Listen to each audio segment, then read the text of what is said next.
बोलो श्री कृष्ण भगवान की जय। श्रीमद् भगवत गीता 13वां अध्याय। श्री कृष्ण बोले, हे कौते कि यह शरीर क्षेत्र कहलाता है, इसके जानने वाले को क्षेत्रज्ञ कहते हैं। संपूर्ण क्षेत्र में क्षेत्रज्ञ मुझे ही जान। क्षेत्र और क्षेत्रज्ञ का जो ज्ञान है मेरे मत से वही ज्ञान है। यह क्षेत्र कैसे रूप का है, उसमें कौन कौन विकार होते हैं, उसकी उत्पत्ति किस प्रकार से हुई है और क्षेत्र का क्या प्रभाव है, इत्यादि बातों को संक्षेप में कहता हूँ सुनो। अनेक ऋषियों ने अनेक प्रकार के छंदों में इसको बताया है।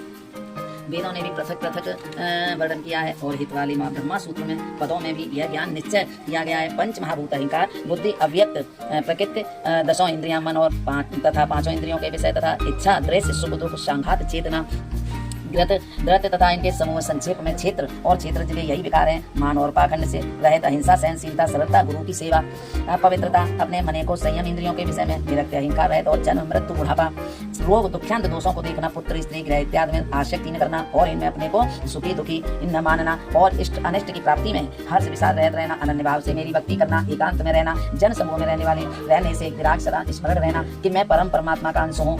ज्ञान प्राप्ति के उद्देश्य से मोक्ष को सबसे श्रेष्ठ मानना, इसे ही ज्ञान कहते हैं। इससे जो भिन्न है वह अज्ञान है। अज्ञान है। अब ग्रह का स्वरूप वर्णन करते हैं, जिनको जानकर मनुष्य को मोक्ष प्राप्त होता है।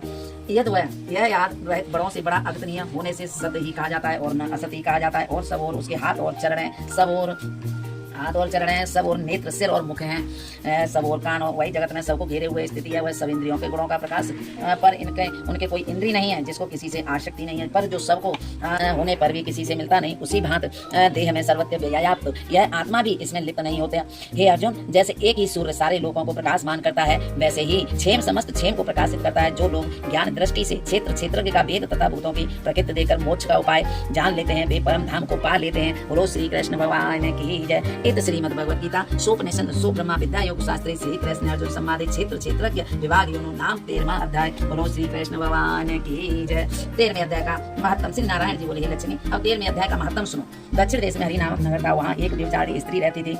एक दिन एक पुरुष को उसने वचन दिया कि मैं अमुक स्थान में तेरे पास आऊंगी, तुम वहाँ चलो। वह पुरुष किसी और वन में चला गया और वह स्त्री ढूंढती ढूंढती हैरान हो गई, पर वह पुरुष न मिला। सांझ पड़ गई, तब वह गड़का का नाम लेकर पुकारने लगी। इतने में वह पुरुष मिल गया। दोनों प्रसन्न होकर बैठे। इतने में एक शेर आया और गड़का को खा लिया। तब देवदूत धर्मराज के पास गड़का को ले गए। धर्मराज ने हुक्म दिया, इसको चांडाल का जन्म देवो। श्री नारायण जी कहते हैं, हे लक्ष्मी, उसने गड़का की देह त्याग कर चांडालनी की देह पाई। कई दिन पीछे हुआ, एक दिन नर्मदा नदी के तट पर चली गई। वहाँ क्या देखा कि एक साधु गीता जी के 13वें अध्याय का पाठ कर रहा है।